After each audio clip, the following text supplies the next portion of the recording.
शान्ताकारं भुजगशयनं पद्मनाभं सुरेशं वन्दे विष्णु भवभयहरं सर्वलोकनाथम्।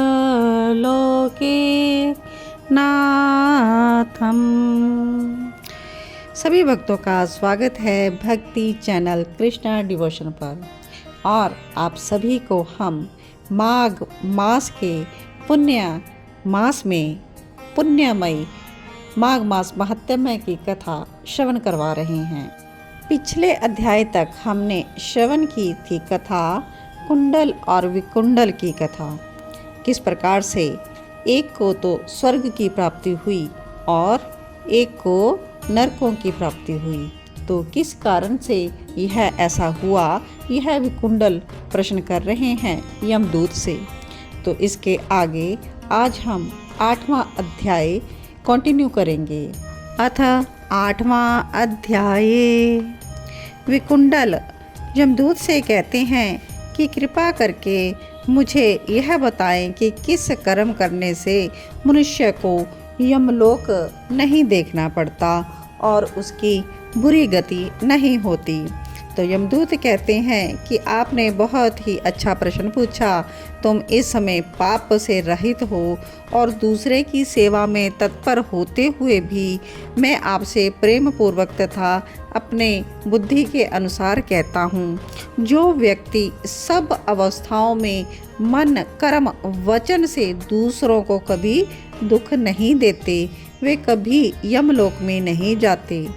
प्राणियों की हिंसा करने वाले मनुष्य दान तप और यज्ञ से किसी प्रकार उत्तम गति को प्राप्त नहीं करते। ऋषियों ने कहा कि अहिंसा ही सबसे बड़ा धर्म तप और दान है।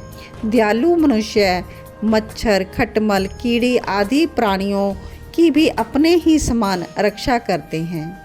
ऐसे सत्पुरुष जलते हुए अंगारे से व्यापत दुर्गम पथ को और प्रेतों की तरंग वाली यम यातना को नहीं देखते। जो मनुष्य अपने भोजन के लिए जल व थल के प्राणियों को मारते हैं, वे काल सूत्र नामक नरक में दुर्गति को प्राप्त होते हैं और अपने मांस का भोजन करते हैं तथा पीप और लहू जैसे जल के समान वह पीते हैं और पाँव की कीच में औंधे मुंह डाल दिए जाते हैं और उन्हें विषैले कीटाणु काटते रहते हैं। अंधेरे में एक दूसरे के घातक हो वह परस्पर ही आपस में खाते रहते हैं और घोर शब्द करते हुए एक कल्प तक वहीं पर रहते हैं। फिर वह नरक से निकालकर बहुत दिनों तक स्थावर योनि को भोग वे क्रूर सैकड़ों योनियों में जाते हैं। हिंसक व्यक्ति जन्म अंध दरिद्र और अंगहीन होकर जन्म पाते हैं। इसलिए हे वैश्य, दोनों लोकों में सुख चाहने वाले मनुष्य को मन कर्म व वचन से दूसरे से द्रोह नहीं करना चाहिए, क्योंकि हिंसक लोगों को दोनों लोकों में सुख नहीं मिलता। जो किसी प्राणी की हत्या नहीं करते, उनको किसी का भी डर नहीं रहता।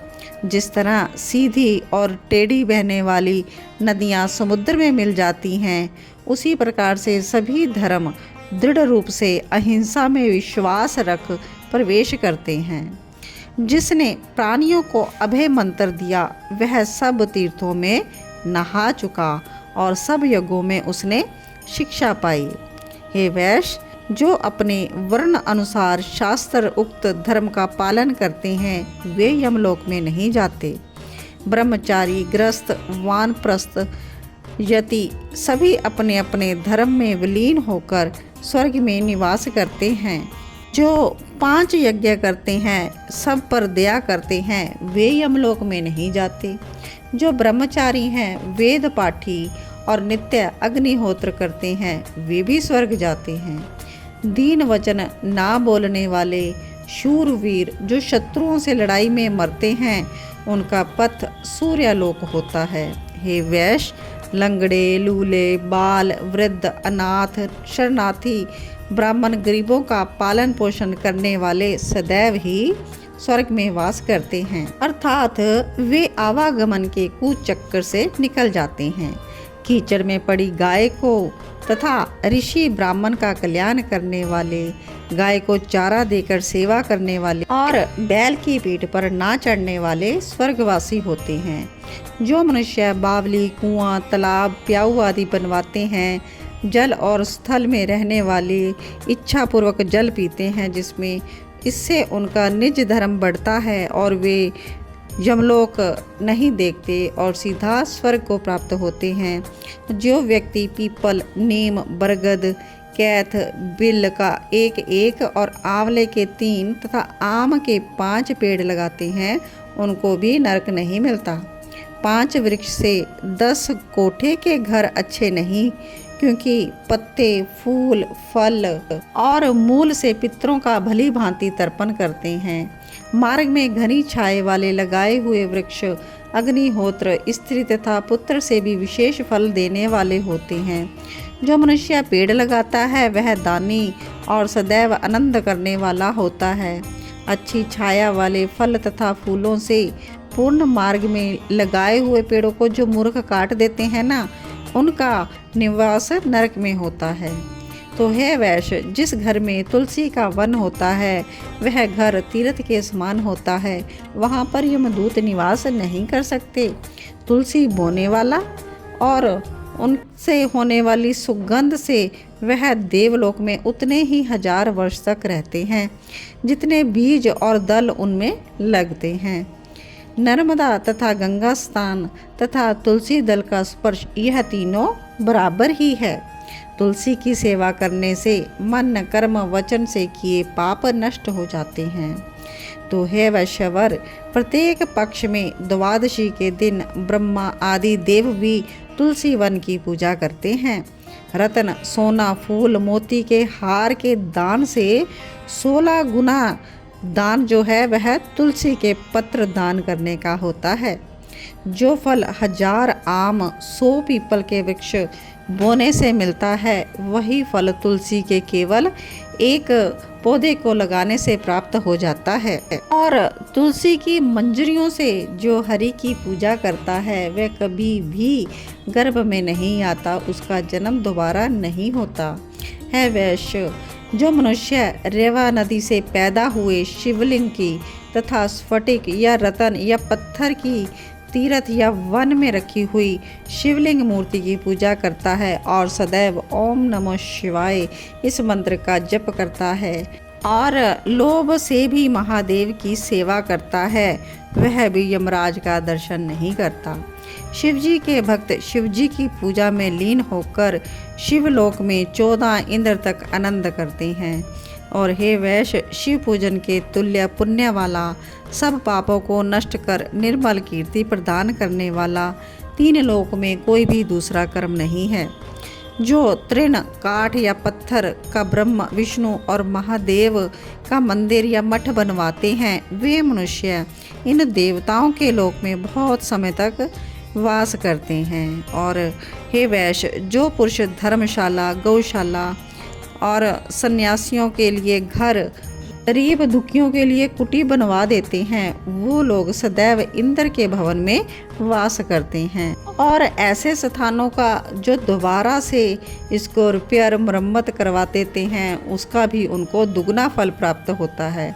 लेकिन जो ऐसी सेवा वाले स्थानों को तोड़ देता है वह अवश्य ही घोर नरक में जाता है। जो मनुष्य देवता, ब्राह्मण, सन्यासी के मठ, धन अथवा घर पर अधिकार कर लेता है, वह तो सब धर्मों से बहिष्कृत होता है। उसका तो पूरा परिवार ही नरक भोगता है।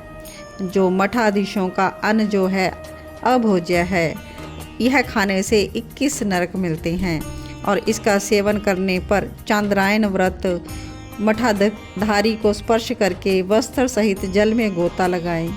ब्रह्मा, विष्णु, शिव की पूजा के लिए जो बगीचा लगाते हैं वह तो देवलोक में वास करते हैं। जो मनुष्य सदैव माता, पिता, देवता, अतिथियों का सत्कार करते हैं, वे प्रजापति के उत्तम लोक को जाते हैं।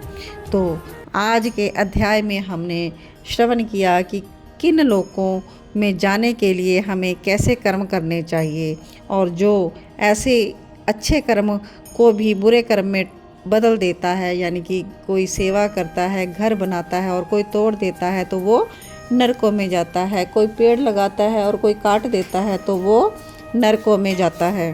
तो इस प्रकार से हमने 8वें अध्याय की कथा लिसन की, और यह माघ मास की जो कथा है यह केवल लिसन नहीं करनी, इसको हमें अपने जीवन में उतारना है, अपने अच्छे कर्मों में हमें ट्रांसफ़र करना है अपने आप को। तभी तो हमें माघ मास स्नान का, माघ मास की कथा श्रवण करने का और विष्णु भगवान की पूजा करने का तभी तो लाभ प्राप्त होगा, तभी तो अच्छे कर्मों की बढ़ोतरी होगी।